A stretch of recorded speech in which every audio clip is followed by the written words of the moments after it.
오늘은 창세기 시리즈 중에서 야곱의 이야기고, 야곱이가 이전에 라반이라는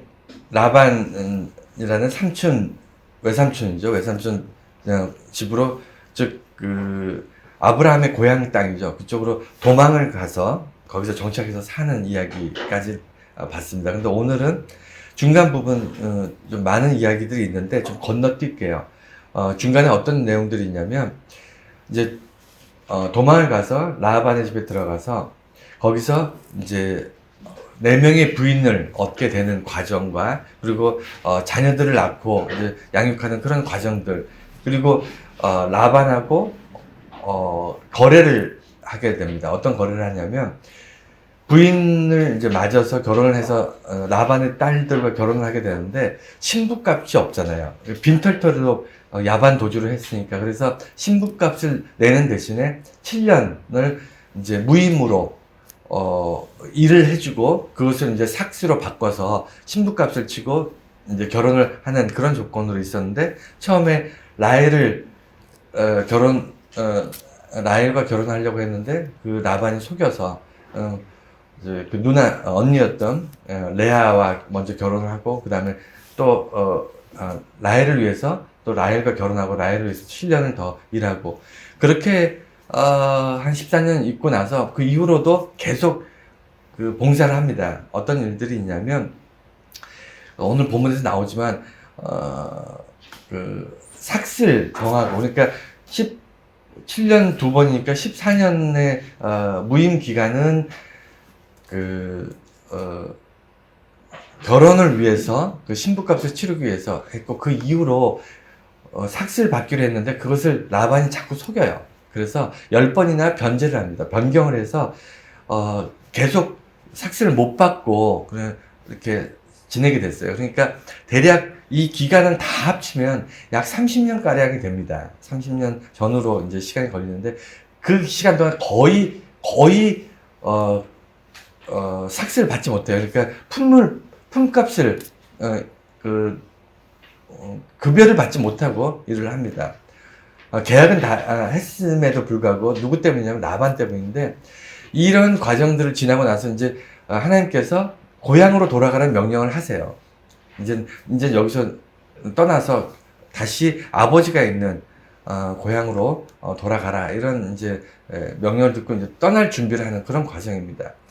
근데 오늘 본문 말씀을 통해서 우리가 깊이 좀 생각해 보려고 하는 건 뭐냐면, 오늘 제목에도 나와 있지만 그 라반이라는 그 외삼촌 댁에 있으면서 야곱이 거부가 됩니다. 굉장히 큰 부자가 돼요. 부자가 돼서 이제 고향 땅으로 돌아가는데, 사람들이 일간 이 부분들을 보면서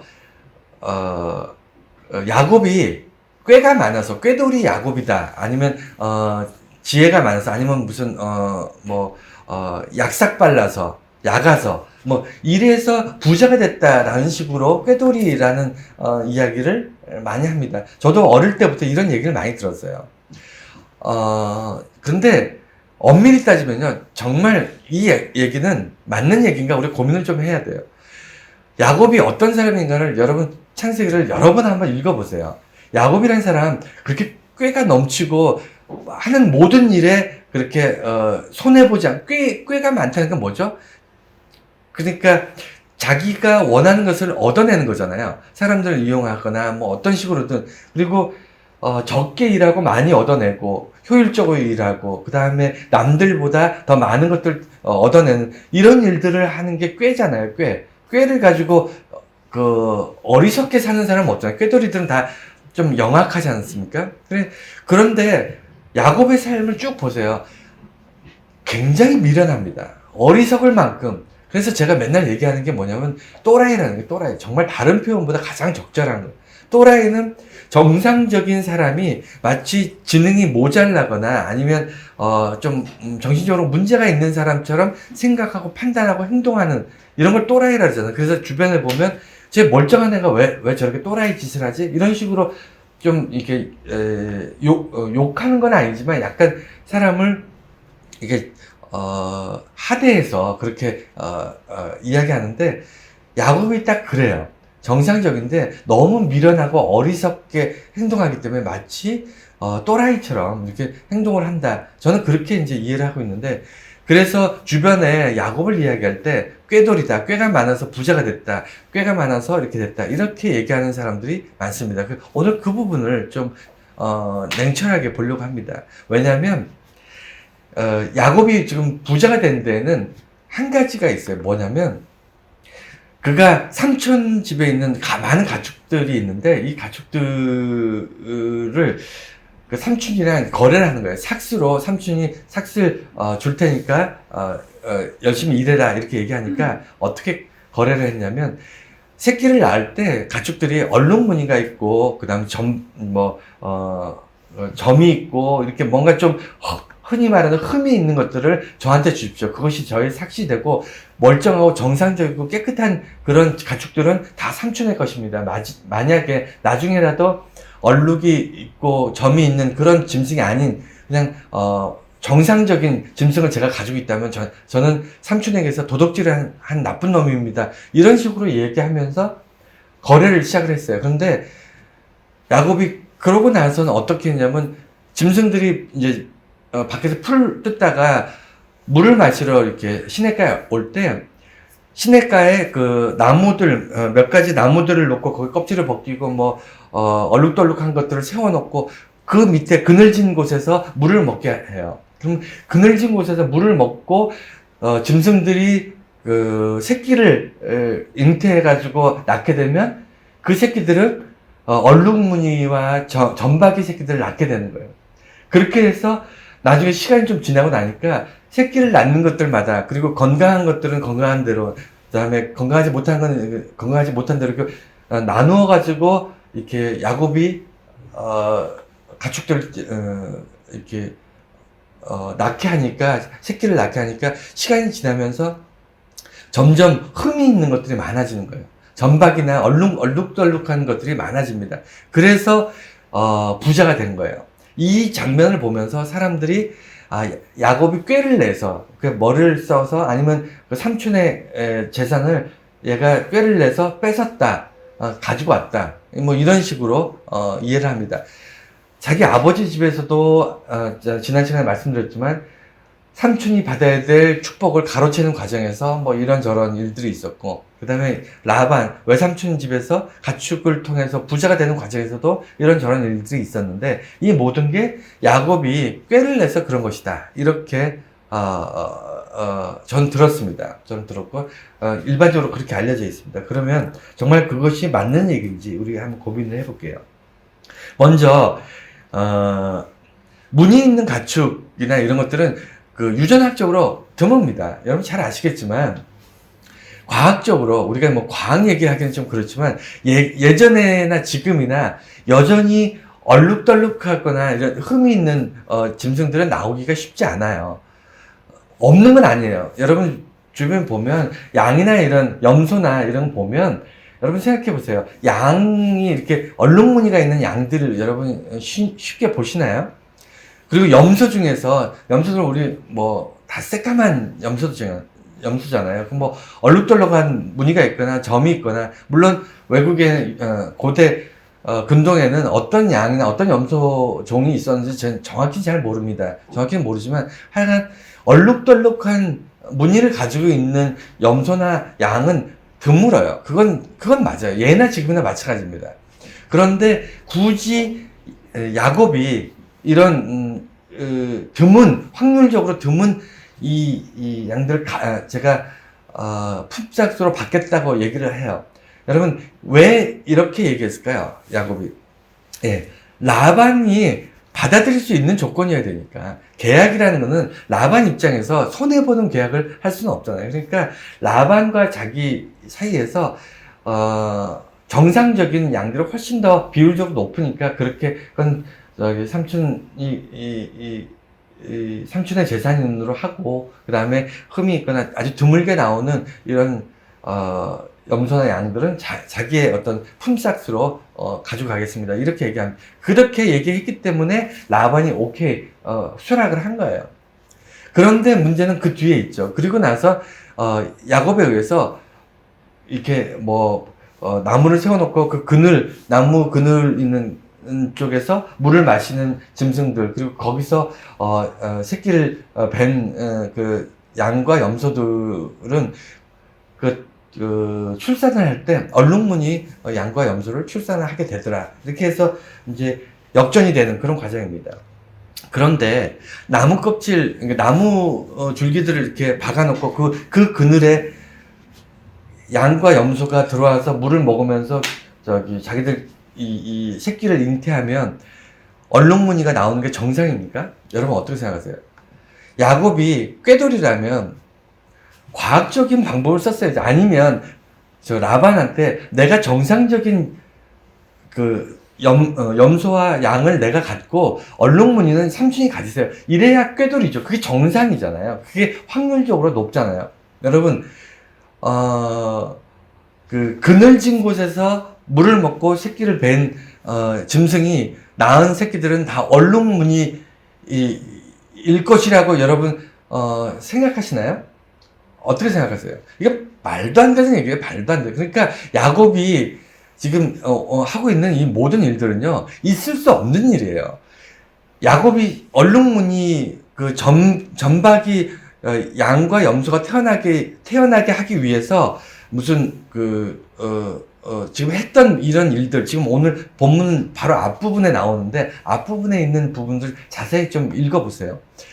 말도 안 되는 일을 합니다. 말도 안 되는. 그리고는 이 야곱이 이렇게 했을 때 그 얼룩진 새끼가 태어날 것이다 라고 했는데 정말 태어난다니까요. 태어났어요. 태어났고 오히려 멀쩡한 정상적인 소와 양보다 염소와 양보다 얼룩무늬가 훨씬 더 많이 태어납니다. 이게 어떻게 가능하죠? 여러분, 이래서 야곱이 또라이라는 거예요. 여러분, 그리고 야곱이 꾀돌이가 아니고 미련하다는 거예요. 이런 말도 안 되는 것을 하면서 여러분 잘 아셔야 되는 게, 말도 안 되는 계획을 세워서 실행을 하지만 이것이 이루어지는 것은 야곱의 능력이 아니에요. 야곱이 똑똑하거나 꾀가 많아서나 야곱이 뭐 지혜로워서가 아니고요. 하나님이 그렇게 하시는 거예요. 그게 본질이에요. 그러니까 야곱이 그 꾀돌이였기 때문에 그가 부자가 된 것이 아니고요. 본질은 뭐냐면 그가 어떻게 보면 미련하고 어리석은 방법. 지금 여러분 양과 염소를 이렇게 그늘진 그런 얼룩덜룩한 곳에다 데려다 놓고 물 먹인다고 거기서 새끼를 잉태한다고 해서 얼룩무늬가 태어난다는 것을 여러분 사람들한테 얘기하면 바보 취급당합니다. 멍청하다고 욕해요, 사람들이. 안 그렇겠습니까? 야곱이 한 행동은요, 야곱이 해서 한 행동은 전혀 있을 수 없는 일입니다. 이것과 이 결과는, 원인과 결과가 연결되지 않아요. 야곱이 어떤 걸 했기 때문에 결과가 이렇게 됐다고 말할 수 없습니다. 야곱이 한 모든 행동은 굉장히 어리석고 미련한 방식이었어요. 누가 봐도 그렇습니다. 여러분, 지금 이 이야기를 찬찬히 읽어보세요. 이게 야곱이 한 행동이 이게 정상적인가요? 이게 비정상적이에요. 이건 정말 또라이들이다 하는 일인데, 하나님께서 그렇게 야곱이 한 행동으로 인해서 이루어지게 하셨어요. 이유가 뭐든 간에 좀 이따 다시 말씀드리겠지만, 야곱이 똑똑해서 한 것이 아니고, 야곱이 얼룩진 그런 환경 속에서 가축을 키우면 새끼도 얼룩진 새끼가 나올 것이다. 이런 말도 안 되는 것들을 합니다. 그런데 예수 믿는 사람들이 이런 일들이 있어요. 그러니까 주변에 이제 사업을 하시는 분이나 이런 분들 보면 갑자기 쫄딱 망하시는 분들 있잖아요. 그러니까 하나님께 이게 충성되게 이렇게 하나님 앞에 성실하게 사는 것보다는 자기 돈 버는 것이 너무 재밌고, 그 다음에 그 사업이나 아니면 자기 일에 너무 몰입돼서 너무 재밌어서, 아니면 그 번창하는 것에 너무,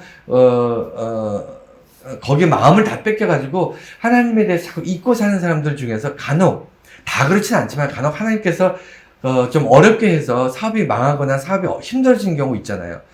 이런 사람들이 어떻게 서원을 하냐면, 하나님 앞에, 하나님 정말 사업이나 이런 돈 버는데 너무 빠져가지고 하나님을 잊고 살았습니다. 저의 불쌍히 여기시고 저를 용서하셔서 제가 다시 일어날 수 있게 한다면 제가 하나님 앞에 내 제물로서 서원하고 내가 하나님께 충성을 다하고 하나님의 계획된 제게 맡기신 사명들을 잘 감당해서 충성되게 하겠습니다. 뭐 이런 서원을 하는 사람들 중에서 갑자기 사업이 불일 듯이 일어나는 사람들 여러분 보시죠. 그런 이야기들 가끔 듣지 않습니까? 저는 참 많이 듣는 편인데 물론 다 그렇지 않아요. 일부 특별한 사람들 그런 경우가 있는데 이 사람들이 야곱처럼 자기들이 어떤 새로운 것을 했기 때문에 아니면 어떤 사업의 전환이 있었기 때문에 아니면 하나님 앞에 서원하면서 다르게 살았기 때문에 그런 게 아니고요. 여러분 기도 열심히 하면 뭔가 자기 삶이 통째로 바뀌는 게 아니라요. 하나님께서 이 사람에게 그냥 축복을 주시기로 작정한 거예요.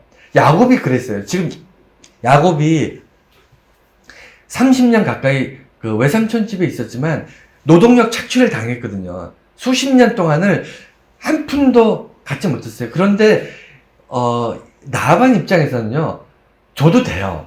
줘도 됩니다. 왜냐하면 야곱 때문에 라반이 엄청난 부자가 돼요.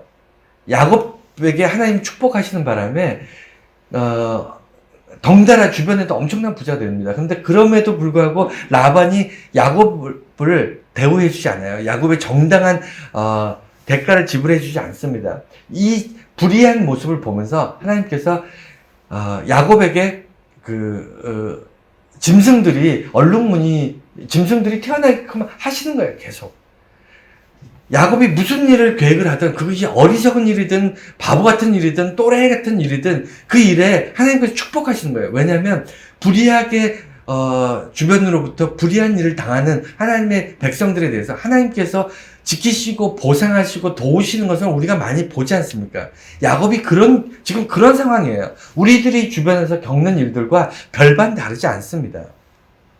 그래서 하나님께서 이 오늘의 사건이 있게 된 데는 정확하게 어떤 일이냐면 야곱이 내가 라반에게 충성을 다해서 애를 썼는데 내게 품삯을 주지 않으니까 내가 라반 외삼촌에게 보복하겠다. 아니면 라반의 재산을 내가 뺏겠다. 이런 취지에서 오늘 사건이 일어난 게 아니에요. 내가 받지 못한 것들을 라반이 정말 내 노동력을 다 착취하고 내 재산을 착취했으니까 내가 뺏어와야 되겠다. 이런 의도로 시작한 게 아니고요. 엄밀히 따지면요. 하나님께서 그렇게 하게 하셨어요. 그러니까 야곱은요. 자기 주도로 자기가 똑똑해서 자기가 뭔가 꾀가 많아서 아니면 어떤 계획이 있어가지고 계획대로 준비하고 막 준비해가지고 어떤 계획대로 어떤 진행하는 이런 스타일의 사람이 아니에요. 다분히 충동적이고요. 다분히 어리석어요. 그냥 돈키호테 같은 사람이에요. 그냥 갑자기 주변에서 엄마가 빨리 털 붙이고 와서 아버지한테 축복 받으라 그러면 넙죽 가서 축복 받고 그 다음에 도망가라면 넙죽 도망가고 이런 사람이었어요. 그리고 라헬이든 레아든 이렇게 사랑하는 사람을 위해서 7년 동안 무임으로 일해라 그러면 예 좋습니다. 하겠습니다. 그리고 30년 동안 돈을 한 푼도 못 받았는데도 예 하겠습니다.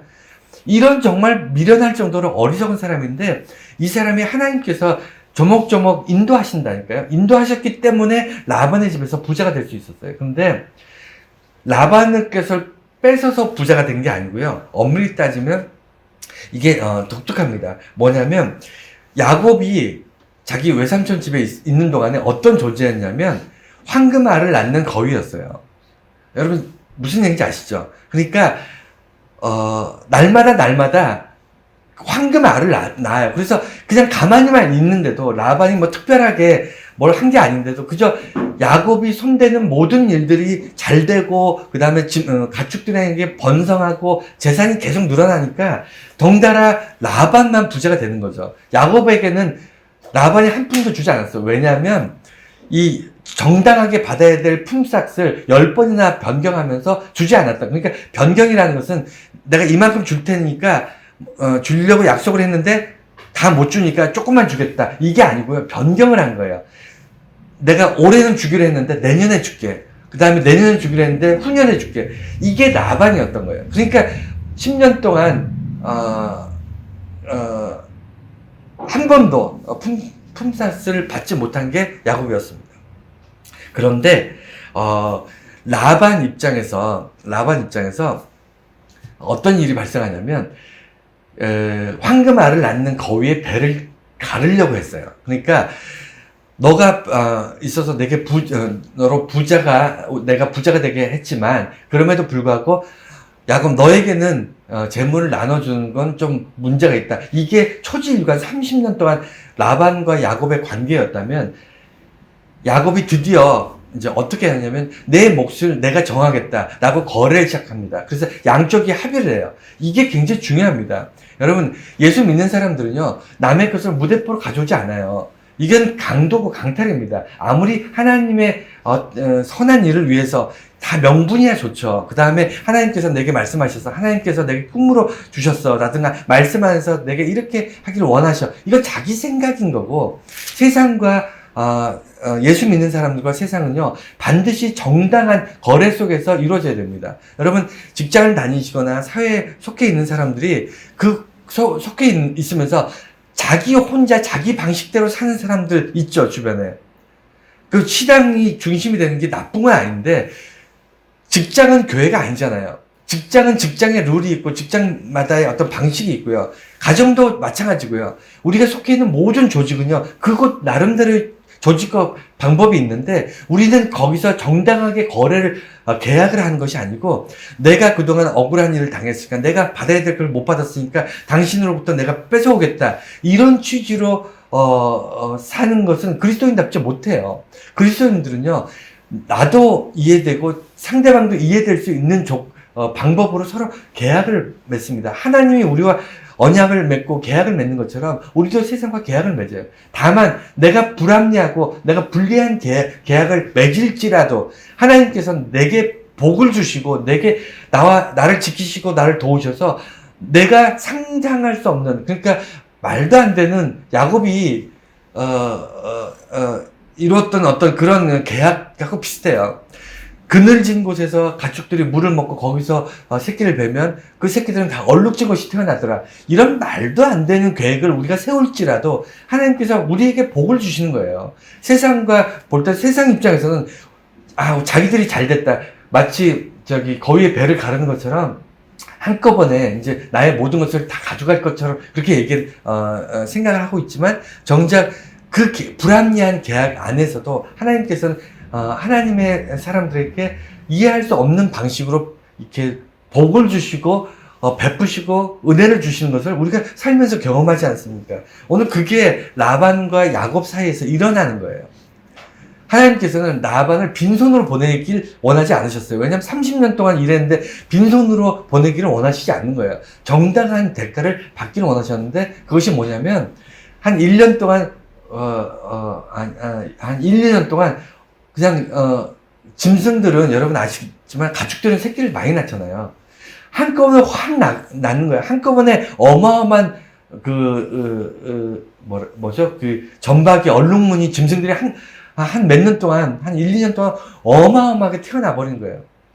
그리고 짐승들은 시간이 지나면 또 줄어들게 돼 있잖아요. 나이 먹고 늙으면 그러니까 비율이 갑자기 반전이 되는 겁니다. 새끼들이 전부 얼룩무늬로 태어나 버리면요 몇 년 안 가서 다 이 상황이 뒤집어져요. 그래서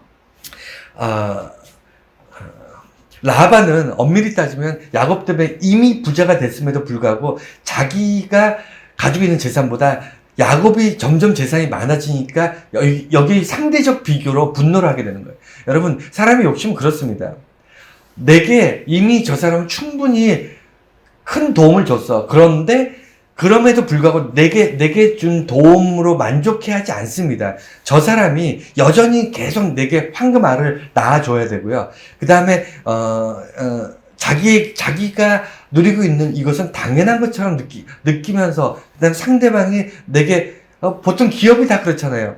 여러분 자본주의는 당연히 자본이 사람보다 위에 있는 게 사실이에요. 그게 그렇게 흘러갑니다. 그것을 무시할 수는 없어요. 자본주의에서는요, 사람 구하는 것은 자본을 구하는 것보다 훨씬 쉬워요. 그래서 자본을 낳는 것이 자본주의인데, 그러다 보니까 상대 비교, 자본을 가지고 있는 사람들이 사람들을 하대하기 시작합니다. 난 돈이 있는 사람이고 너는 노동력밖에 없는데 난 돈이 있기 때문에 노동력 얼마든지 살 수 있어. 이런 식으로 하대하는 그런 사회가 자본주의 사회고 우리가 살아가는 사회잖아요. 마찬가지예요. 라반 입장에서도 나는 부자고 나는 재물도 많고 그다음 가축도 많은데 야곱 너는 여전히 내 밑에서 열심히 일하면서 내게 나에게 충성하고 나한테 열심히 노동력을 제공을 해. 이런 사고방식을 계속 가지고 있었다고요.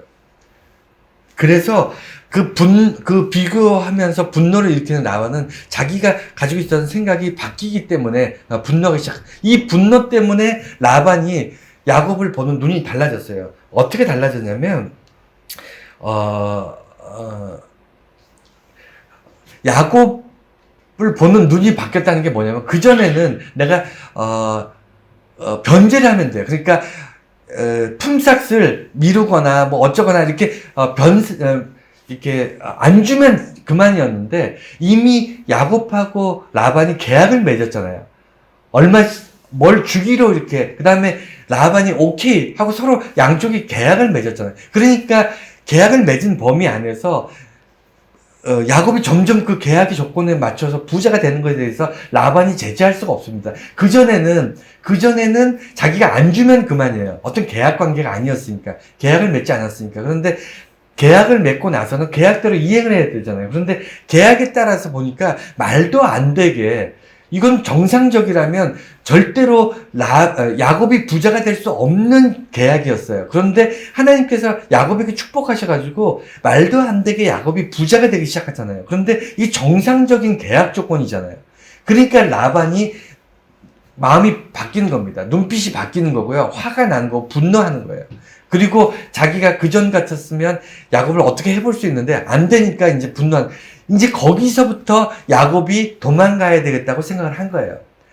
야곱은 여러분 아시다시피 그 평생을 도망다닙니다. 평생을 고통 가운데 살아요. 평생을 정말 애간장을 녹이면서 삽니다. 처음에는 처음에는 아버지와 형을 속여서 목숨을 구걸하고, 그 다음에 라반한테 속고, 그 다음에 라반을 부자를 만들어 줬는데도 불구하고 라반보다 더 부자가 된 야곱을 라반이 시기해서 질투해서 너가 내 재산을 뺏어간다, 이런 식으로 얘기한다고. 그 라반의 자녀들과 그 식솔들이 우리 아버지의 재산을 야곱이 다 도둑질해 갔다, 이런 식으로 얘기를 한다고. 왜 그렇게 되냐면 이게 말도 안 되는 일들이 벌어지기 때문에 그런 거예요. 이게 마치 강도짓택 하듯이, 이게 정상적으로 하면 10분의 1, 100분의 1을 가져가야 정상인데, 오히려 라반보다 훨씬 더 부자가 되고 있는 이런 현상을 이해를 할 수가 없는 거죠. 라반의 자녀들이. 그러니까 이런 상황에서 도망가야 되겠다. 도망가고. 왜냐면 목숨 부지하려고. 아무래도, 주변 사람들이 시기해서 자기를 죽이고 재산을 뺏어갈 수도 있겠다, 이런 생각을 한 거죠. 그 다음에 야곱이 가는 곳마다 야곱은 고통받습니다. 사람들이 야곱을 죽이려고 하거나 괴롭히거나 아니면 야곱으로부터 배신하거나 속이거나 이런 일들 당해요. 여러분, 축복을 받는다는 것은요, 하나님으로부터 축복을 받는다는 것은 다른 사람들로부터도 축복을 받는다고 생각하시면 안 됩니다. 하나님으로부터 축복받는 사람들이 하나님을 알지 못하는 사람들의 시기와 질투를 받을 가능성이 대단히 높아요. 여러분 모르십니까? 아시잖아요. 경험해 보시잖아요. 다른 사람과 똑같이 수고하고 노력했는데 더 많은 열매를 얻을 경우가 있습니다. 때로는 이해할 수 없는 방식대로 살았음에도 불구하고, 예를 들어 그렇잖아요. 남들은 시간이 없어서 1년 365일 죽어라 학원 다니고 아침부터 밤까지 공부하면서 이렇게 해서 대학을 준비하는데, 저희 애들 여러분 아시잖아요. 뭐 주일날은 아침부터 그냥 교회 와서 뭐 이렇게 하고, 또 저쪽 교회 가서 또 봉사하고 뭐 하고, 하루 종일 시험 전날도 교회 와서 이렇게 시간 다 보내고, 제가 속으로 저렇게 하고 나중에 공부 못해서 성적 안 나왔다고 또 원망하면 어떡하지, 이런 걱정이 들 만큼 그렇게 주일날은 또 이렇게 살아도 또 대학도 가더라고. 여러분,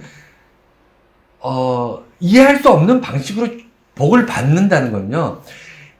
그 복을 받은 사람 입장에서는 기분 좋고, 뭐, 감사할 일이겠지만, 세상 사람들도 그런 사람들 보면서 같이 축복해주고, 같이 정말, 이렇게, 격려해주지 않습니다. 세상 사람들은 질투하고, 그 다음에 원망하고, 뭔가, 그렇게 생각해요. 내 것을 뺏어간 게 아닌가, 이런 생각들 할 수 있습니다. 하나님을 모르는 사람 그럴 수 있어요. 야곱이 평생 그런 대우를 받고 사는 거예요. 그래서, 예전 같지 않다라는 것은, 라반이 예전 같지 않다는 것은 그런 겁니다. 하나님께서 함께하는 야곱, 어떤 방식으로든 하나님이 축복하시기 시작하면요, 주변 사람들은요, 이상하게 상식적이지 않은 것들, 과학적이지 않은 것들, 이런 일들이 일어나잖아요. 우리가 기도한 것들이 이루어진다는 게 뭐죠? 기도가 뭡니까? 여러분, 내가 할 수 있는 것을 위해서 기도하나요? 대부분이, 물론 그럴 수도 있지만, 내가 할 수 없는, 이룰 수 없는, 정말 간절한 마음으로 하나님께 구하는 그 기도가 이루어질 때 있잖아요. 다 이루어지진 않지만, 그래도 이루어지는 걸 주변에서 보면, 저 사람이 하나님께 간절히 기도했더니 하나님께서 응답하시고 기도를 들어주셨다. 이렇게 생각하나요? 아니잖아요. 주변 사람들 볼 때는 저 사람이 도대체 무슨 짓을 했길래 저런 일들 저렇게 잘 되지? 무슨 짓을 했길래 저 사람은 저렇게 하는 일마다 정말 잘 되고 정말 복을 받는 그런 삶을 사는 거지? 라고 주변은 생각하지 않습니까? 마찬가지예요. 그래서 과거에 라반이 야곱에게 할 때는 10번이나 변경해서 약속한 급여를 주지 않고, 살았지만, 그것이 이제 계약 조건에서, 그럴 수 없게 되면서, 라반은, 예전 같지 않게 된 거예요. 예전 방식으로 할 수 없게 된 거예요. 그래서, 야곱을 공격할 가능성이 높아진 겁니다. 그 시점에서 도망가는 것도요, 야곱이 판단을 해보니까, 이렇게 해보니까 도망을 가야 됐다가 아니라, 꿈에 천사가 얘기를 해줘요. 너가 이제 고향 땅으로 가라고. 그 하나님의 말씀을 듣고 떠나는 거예요.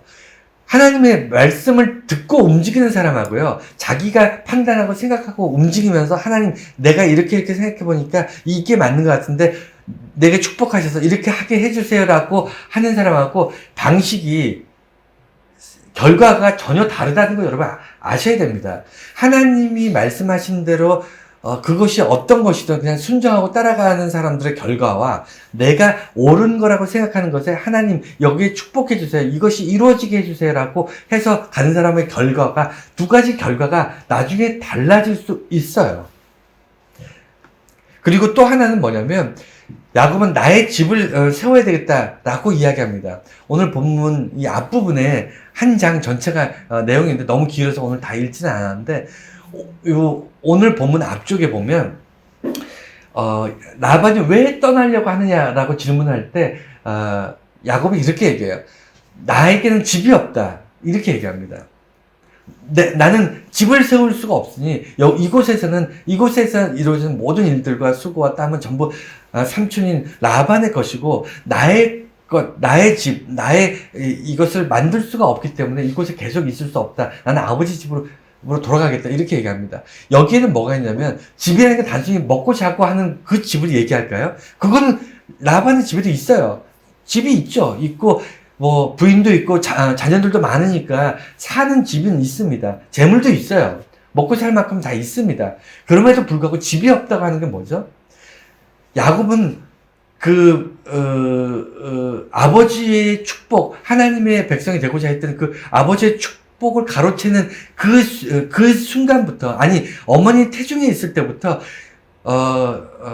변함없이 꾸준히 단 한 번도, 흔들리지 않고 꾸준히 원했던, 소망이 있는데, 그게 뭐냐면, 하나님의 나라, 하나님의 백성이 자기로부터 시작되는 것, 하나님의 백성이 되고자 하는 그 꿈이, 그것을 단 한 번도 포기하지 않았어요. 그런데 라반의 집에서는 자기 하나님의 나라, 하나님의 집을 이룰 수 없다는 것을 본인이 안 거예요.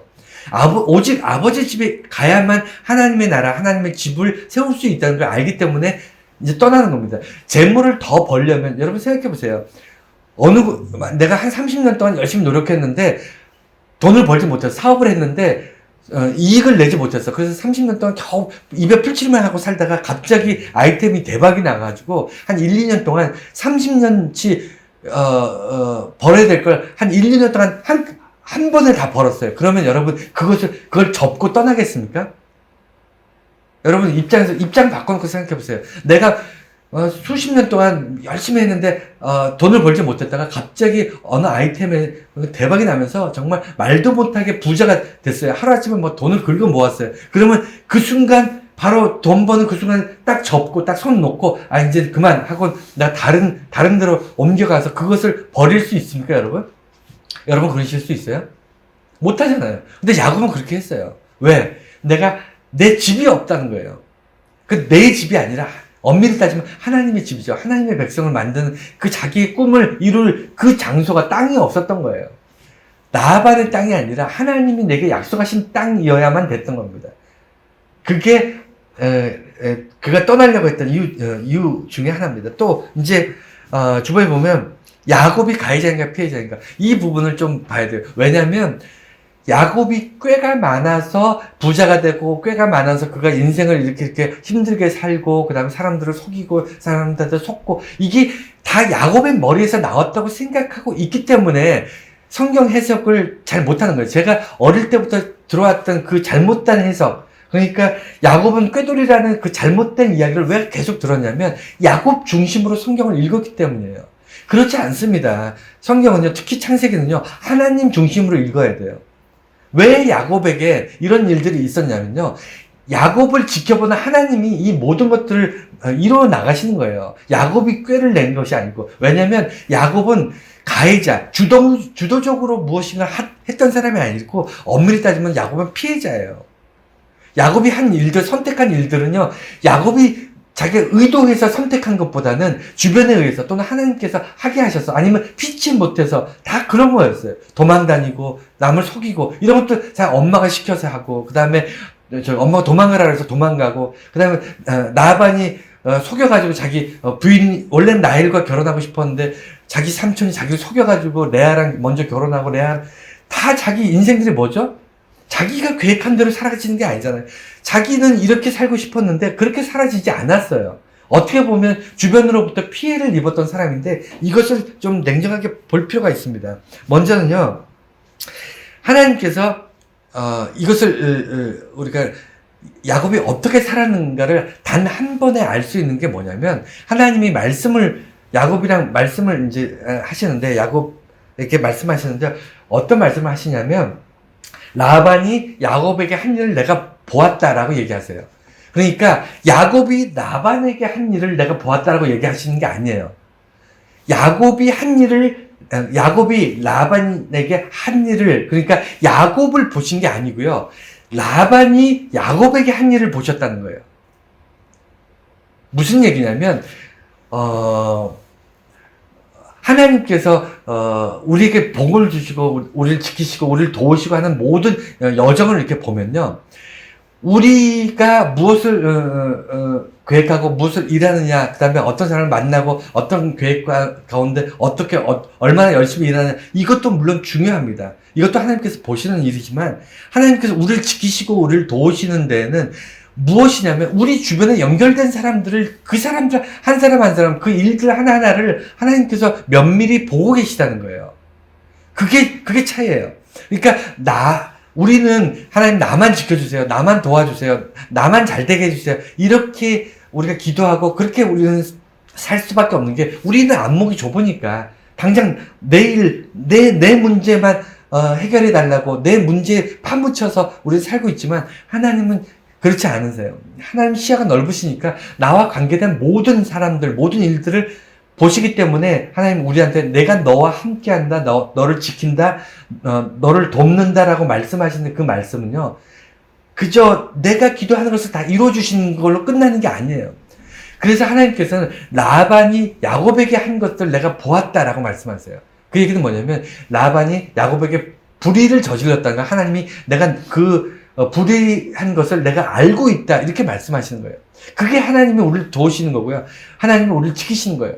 내가 너를 알고, 그러니까 하나님이 제가 하나님께 기도한다는 것은 뭐냐면, 하나님께서 내게 말씀하실 때 내가 너를 알고 너 주변에는 너의 사람들을 모두 내가 안다라고 말씀하시는 거예요. 어떤 상황에 처했는지 하나님께서는 내가 너를 알고 그 다음 주변을 안다, 이렇게 말씀해 주시는 것을 우리가 듣는 것, 그것이 우리가 기도하는 것이고 그것이 우리가 신앙생활을 하는 것입니다. 그래서 하나님은 엄밀하게 냉정하게 야곱이 어떤 마음의 생각을 가지고 얼마나 열심히 했느냐 보다도 라반이 왜 야곱에게 저렇게 몹쓸 짓을 하고 있는가라는 것을 보고 계시는 거예요. 오랫동안 참으셨죠. 하나님도 야곱이 노동력을 착취당하고 그 다음에 그렇게 열심히, 본인도 자기가 고백해요. 내가 그 라반을 위해서 정말 열심히 일했다라고 본인이 고백합니다. 본인이 고백하는데도 불구하고 하나님 라반은 여전히 야곱을 착취하면서 그렇게 수십 년 동안 살았는데, 이 상황에 대해서 하나님께서 내가 라반을 알고 있다, 이것만큼 우리를 행복하게 하는 일이 없습니다. 여러분 세상에 살면서 억울한 일 당하시잖아요. 저도 억울한 일 당합니다. 여러분 살면서 내가 그런 의도가 아니었는데 남들이 오해를 해서 이런 억울한 일 당하거나, 내가 선대했는데 남들이 그 선대를 이용해가지고 나의 것을 착취해서 뺏어가거나, 여러분 그런 거 있지 않습니까? 내가 열심히 노력했는데 그것을 다른 사람들이 가로채가거나, 이런 억울한 일 여러분 살면서 있지 않습니까? 살면서 다 있잖아요. 사람들마다 있는데, 여러분 어떠한 위로를 받고 싶으세요? 내가 빼앗긴 것을 다시 찾는 것, 그것은 불가능하죠. 이미 지나갔는데, 이미 세월이 그만큼 흘렀는데 지나간 것을 찾은 일 또 무엇하겠습니까? 그런데 여러분 억울한 일 당하고 살면서 우리가 힘든 일 당할 때 어떤 위로를 받고 싶으세요? 저는 어떤 위로를 받으면서 살았냐면, 하나님께서 내가 너를 안다. 내가 그때 너가 어떤 어려움을 당했고 어떤 불합리한 어떤 힘든 과정을 걸어왔는지 내가 너의 삶을 알고 있다. 이 말씀을 듣는 것이 엄청난 위로가 됩니다. 하나님께서 나를 안다는데, 내가 그 힘든 과정에서 혼자 내가 고분분투하면서 살았던 나 혼자만 있었던 게 아니라는 것을 주에 훗날 하나님께서 내가 그때 너와 함께 있었던 거, 너 함께 있었다. 너가 그 고통받을 때 내가 안다. 이 말씀을 들을 때 여러분 위로받지 않으세요? 이거예요. 그러니까 라반은 가해자이지만 야곱을 착취했지만, 그럼에도 불구하고 야곱이 반전하고 다시 회복될 수 있었던 건, 야곱이 비참한 인생이 아니고 축복의 인생이라고 얘기할 수 있는 거는요, 하나님께서 그럼에도 불구하고 계속 야곱에게 야곱의 상황들을 반전시켜 주고 계세요. 그러니까 가해자로부터 피해자일 수밖에 없었던, 라반이 가해자고 야곱이 피해자일 수밖에 없었던 상황들을 계속 반전시켜 주십니다. 그게 야곱이 꾀가 많아서 똑똑해서가 아니라니까요. 꾀가 많고 똑똑했으면 30년 동안 미련하게 공짜로 일을 해줬겠습니까? 야곱이 꾀돌이가 아니라니까요. 그 수많은 목사님들이 다 그렇게 저한테 그렇게 얘기했고, 저도 어릴 때부터 그렇게 들었습니다. 야곱은 꾀돌이가 아니고요, 하나님께서 야곱을 무지막지하게 사랑하시는 거예요. 그냥 무대뽀 또라이 야곱, 정말 그냥 하나만 보고 나머지는 보지 않는 그런 정말 저돌적인, 정말 단순 무식한 그런 야곱을 하나님께서 그냥 축복하시는 겁니다. 그게 본질이에요. 그게 핵심입니다.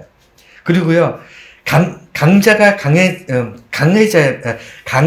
가해자이면 약자 앞에서 도망가지 않는다. 이 얘기가 뭐냐면, 여러분 강자와 약자가 있어서 둘이 다툴 때는요, 그래서 싸우게 되면 누가 이기죠? 당연히 강자가 이기죠. 힘이 세니까. 여러분 그러면 뭐 어쨌든 간에 싸움을 해서 누군가 이겼으면 이기고 한 사람이 졌어요. 그러면 그 싸움이 어떻게 됐든 간에 이긴 사람이 가해자가 될 확률이 되게 높습니다. 그렇지 않습니까? 진 사람, 두드려 맞은 사람, 뭔가 빼앗긴 사람, 이런 사람이 약자가 다 빼앗기잖아요. 약자가 피해자가 될 확률이 높잖아요. 여러분 주변의 범죄를 보세요. 강자가 가해자지 약자가 가해자인 경우는 거의 없습니다. 제가 알기로는 아직까지 못 봤어요. 항상 가해자는요, 힘으로 아니면 강하기 때문에 또는 어떤 약자를 공격해서 그들이 이걸 범죄를 저지르는 경우가 많기 때문에 강자가 가해자가 될 확률이 높습니다. 그런데 야곱이 도망가잖아요. 야곱이 가해자면요, 야곱이 강자였다면 도망갈 이유가 없죠. 여러분 그렇지 않습니까? 우리 사회를 보세요. 여러분 예수 믿는 사람들이 강자입니까 약자입니까? 여러분 예수 믿는 사람들은요, 하나님의 백성들은 약자일 확률이 굉장히 높아요. 다 약자는 아닙니다. 강자일 때도 있지만 약자일 확률이 되게 높아요. 왜 그럴까요? 여러분 힘이 없어서 그럴까요? 아니라니까요. 강자는 자기가 원하는 것을 뺏으려고 하지만 약자는요, 자기가 가지고 있는 것을 주려고 하기 때문에 약자가 되는 거예요. 이게 정말 제가 안타까운 것 중에 하나가 그건데, 예수 믿는 사람들은 남의 것을 가지고 와서 행복해지지 않아요. 예수 믿는 사람들은 약자로 살기 때문에 행복합니다. 자기 것을 내어주니까 행복한 거예요. 예수님께서 십자가 지시는 거는요, 자기 것을 다 주고 심지어 자기 목숨을 주는 거잖아요. 주는 것에 행복해 하기 때문에 약자가 되는 거예요. 야곱은 약자로 삽니다. 그래서 주변에 있는 사람들이 강자가 되어서 자꾸 야곱을 공격해요. 그래서 주변 사람들이 자꾸 가해자가 되고요. 야곱은 자꾸 피해자가 됩니다. 그래서 피해자이기 때문에 도망가는 거예요. 야곱은 돈이 많았고, 돈이라고 보다 이게 재산이 많았고 강자가 될 수 있었음에도 불구하고, 라반보다 더 부자가 될 수 있었음에도 불구하고 계속 그 자리에 있어서 가축을 낳게 했으면 아마 분명히 반전돼서 라반은 거의 거지가 되고 야곱은 거의 모든 재산을 다 야곱이 가졌을 수도 있어요. 그러면 완전히 상황이 역전이 되잖아요. 그런데 그렇게 하지 않았어요. 이게 역전되려고 할 때 야곱은 다 내려놓고 그 황금알을 낳는 그 장소를 버리고 자기 아버지 땅으로 돌아가잖아요. 여러분, 강자는 도망가지 않아요. 가해자는 도망가지 않습니다.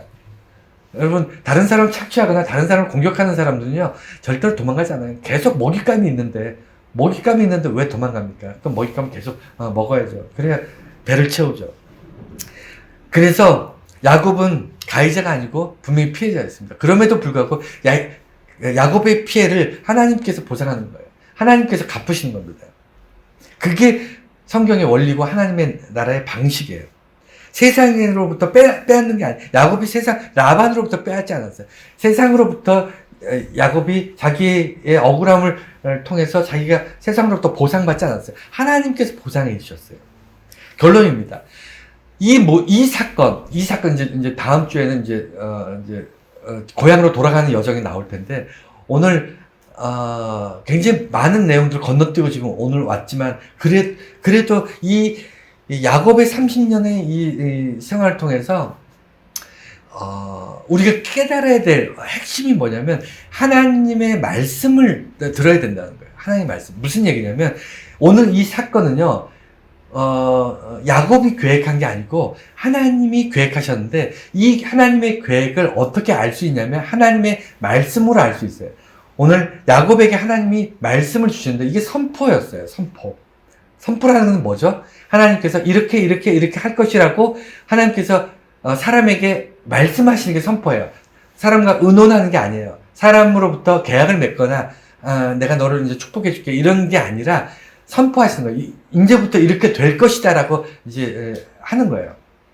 그 선포인데, 어떻게 말씀하시면, 너가 삼촌의 말도 안 되는 그 억압 속에서 노동력을 착취당하는 30년에 대해서 내가 왜 보상을 했냐면, 베델의 하나님께서 나는 너의 베델의 하나님이기 때문에 보상을 했다는 거예요. 이게 중요해요. 그러니까 잘 생각해 보세요. 억울한 일을 당하거나 아니면 세상으로부터 외면을 받거나 아니면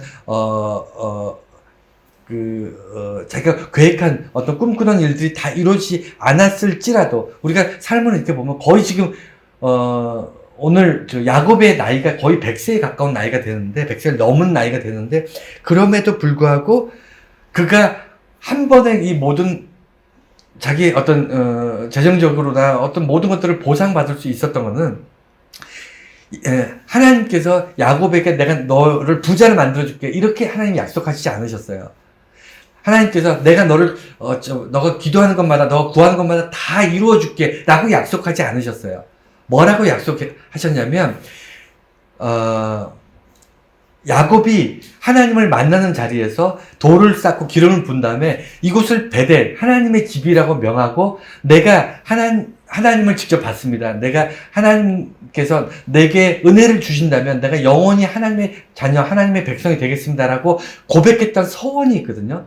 그러니까 하나님 앞에 고백한 게 있어요. 하나님 앞에 내가 하나님의 백성이 되겠습니다라고 고백, 그게 베델이에요. 그러니까 하나님께서는 왜 복을 주셨냐면, 왜 재물을 많게 하셨고, 왜 죽을 수도 있는데 그 목숨을 보존시켰고, 왜 라반의 핍박에서도 그가 온전할 수 있게끔 다 인도하셨냐면, 그가 내가 하나님의 백성이 되겠습니다라고 고백한 그 고백에 하나님이라는 거예요. 그러니까 내가 하나님께 난 하나님의 백성이 되겠습니다. 하나님의 자녀가 되겠습니다라고 고백하지 않는다면 그러니까 그게 고백이 베델이거든요. 내가 하나님 앞에 고백하지 않으면요, 하나님은 그 고백 위에 하나님이 아니에요. 그러니까 우리가 나는 예수 그리스도를 구주로 고백합니다라고 우리가 믿는 사람들이잖아요. 예수님께서 나를 위해 십자가 지시고 나를 위해 죽으셨고 내가 그 피로 죄사함 받고 하나님 백성이 되었습니다. 예수님만이 나를 구원하시는 유일하신 분이십니다라고 우리가 고백을 하는 그 고백 위에 고백의 하나님이 되시는 거예요. 이해가 되셨죠?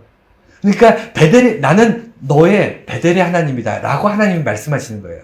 그 전에 나는 아브라함의 하나님, 이삭의 하나님, 즉 너의 할아버지의 하나님, 너의 아버지의 하나님이다 라고 말씀하셨던 하나님께서 비로소 이제 뭐라고 말씀하시냐면 너의 고백이 있었던, 너가 고백했던 베델, 너가 하나님의 백성이 되겠다고, 하나님의 사람이 되겠다고 고백했던 그 베델의 고백을 내가 들었고, 그 베델의 고백을 내가 듣고, 비로소 이제부터 나는 너의 그 고백의 하나님이 되겠다. 너가 고백한 베델의 하나님이 되겠다. 이렇게 그렇기 때문에 함께 하시고 지키시고 도우시고 복을 주시고 그가 억울한 일을 당했어도 다 보상해 주시고 이 모든 일들이 뭐라고요?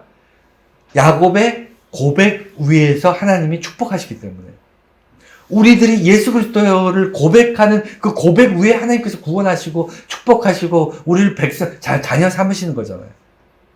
우리가 고백하지 않으면요, 하나님 앞에 내가 하나님의 백성이 되기를 고백하지 않으면요, 하나님이 나의 하나님이 되실 수가 없는 거예요. 되시길 원하지 않으시는 거죠. 그리고 이게 결론인데, 하나님께서는 그러니까 하나님의 입장에서 나는 너의 베델의 하나님 될 것이다. 그러니 너는 서원을 지켜라. 이렇게 얘기하세요. 내가 고백한 것을 통해서 내가 예수 그리스도를 고백하고 예수 그리스도의 십자가를 고백했을 때 그 십자가와 그 고백 위에 하나님이 나의 고백의 하나님이 되셨다면 하나님께서 내게 요구를 하시는데 뭘 요구하시냐면 내가 너의 고백의 하나님이 될 테니 너는 너가 고백한 그 고백을 이루라는 거예요. 서원을 이루라는 거예요. 이해가 되셨나요? 내가 하나님의 백성이 되겠습니다. 예수 그리스도를 나의 구주로 믿겠습니다라고 고백한 그 고백을 이루면서 평생 살라는 겁니다. 여러분 이게 쉽지 않아요. 야곱도 쉽지 않았습니다. 하나님 백성을 산다는 게 쉽지 않아요. 여러분 쉬웠으면 전도가 이렇게 힘들고 교회가 이렇게 세상으로부터 지탄받고 그러겠습니까? 여러분 교회에 나오면 돈이 생기고 교회 나오면 뭐 병이 고쳐지고 교회만 출석하면 사업이 망하던 사업이 갑자기 불일듯이 일어나. 그러면 교회 미어 터집니다. 여러분 안 그렇겠어요? 교회가 세상이 줄 수 있는 쾌락을 줄 수 있고 교회가 세상이 추구하는 어떤 성공을 줄 수 있는 그런 장소라면요, 우리는 전도하지 않아도 교회에 줄 서서 들어올 거예요. 교회는 그게 목적이 아니고요, 내가 하나님 앞에 서원한 것, 그것을 이루는 곳이에요. 내가 하나님 앞에 서원한, 하나님 앞에 고백한, 내가 예수 그리스도를 통해 고백한 그 고백에 하나님께서 그곳에 머무시는 것이고요. 그 다음에 내가 고백한 것을 이루면서 평생 사는 거예요. 어떤 고백을 하셨죠? 하나님의 백성으로 살겠다는 거예요. 예수 그리스도께서 세상을 사랑하신 것처럼 나도 예수님의 제자가 되어서 세상을 사랑하며 섬기겠다고, 그렇게 살겠다고 결정하는 게 고백, 서원을 이루는 거잖아요. 내가 하나님만을 의지하고 하나님만을 나의 구주로 믿고 살겠습니다. 이게 서원을 이루는 거잖아요. 내가 돈을 믿지 않겠다는 겁니다. 내가 권력을 믿지 않고 내가 경험이나 이런 것들을, 그런 것들을 믿고 사는 세상과 다르게 살겠다고 하는 것이 서원입니다. 내가 뭐 헌금을 얼마 하고 하나님 앞에서 무슨 어떤 봉사를 하고, 이게 서원이 아니고, 내가 뭐 선교사로 나가고 신학을 해서 뭐 목사님이 되고, 이게 서원이 아니고요. 예수 그리스도를 구주로 고백한 그 고백을 이루어 나가는, 그 고백에 마땅한, 그 고백에 합당한 삶을 살아가는 게, 그게 서원이고요. 그 서원이 끊어지지 않는 한 하나님께서 내게 그 서원, 내 고백 위에 하나님께서 축복하시는 거예요. 이걸 알아야 창세기를 이해할 수 있고, 하나님을 이해할 수 있고, 우리가 기독교를 이해할 수 있는 거예요. 꾀돌이 야곱이 왜 중요합니까? 아무 중요하지 않아요. 꾀돌이도 아니고요. 그 다음에 아브라함은 복받을 사람도 아니었고, 아브라함을 불러낸 그 하나님의 그 계획 안에 있는 거고, 야곱도 마찬가지고, 요셉도 마찬가지고, 훗날 수많은 성경에 나오는 사람들, 오늘날 우리에게 이르기까지 하나님의 백성들의 삶의 레파토리, 삶의 여정들은요, 절대로 개개인의 성품이나 기질이나 이런 것에 의해 좌지우지되지 않아요. 철저하게 그 사람이 잘났든 못났든, 그 사람이 또라이든 아니면 똑똑하든, 아니면 신실하든, 아니면 뭐 부족하든, 아니면 뭐 어떤 형편의 사람이든, 세상은 수많은 종류의 사람이 있지만 하나님이 각각의 맞춤형으로 그 사람이 뭐 어떤 기질과 성품을 가지고 있든 하나님께서 그 계획을 가지고 쭉 이끌어 가세요. 근데 그 이끌어 가시는, 보호하시고 지키시고 도우시고 축복하시는 그 모든 것의 본질, 핵심은 뭐냐면 하나님께서 하시는 거예요. 하나님께서 우리들의 고백이라든가 우리들의 어떤 헌신 후에 하나님께서 거기 작정하시고 그 다음부터 이끌어 가시는 겁니다. 우리는 이끌림을 받는 자들이에요. 그게 그리스도인들이에요. 그리스도 무리입니다. 예, 이것을 항상 잊지 말고 우리가 말씀을 쭉 이어나가시기 바랍니다.